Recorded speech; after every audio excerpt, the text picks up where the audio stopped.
ขออนุโมทนากับทุกคนทุกท่านนะครับที่ได้ร่วมกันฉลองหอระฆังในวันนี้นะครับขอได้เชิญ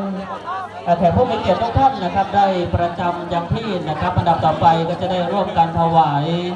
จตุปัจจัยทายธรรมแด่คณะสงฆ์นะครับเสร็จแล้วก็จะได้ถวายพระทหารแด่พระสงฆ์ผู้ใหญ่ต่อไปนะครับเสร็จแล้วจะได้ขอเรียนเชิญทุกท่านนะครับได้ร่วมรับประทานอาหารนะครับซึ่งได้จัดโต๊ะจีนไว้นะครับด้านหน้าศาลาทางด้านหลังประรำพิธีนะครับด้านหน้าศาลาบำเพ็ญกุศลในส่วนนี้ก็จะได้ขอเรียนเชิญทุกท่านนั้นได้รับประทานอาหารโดยพร้อมเพรียงกัน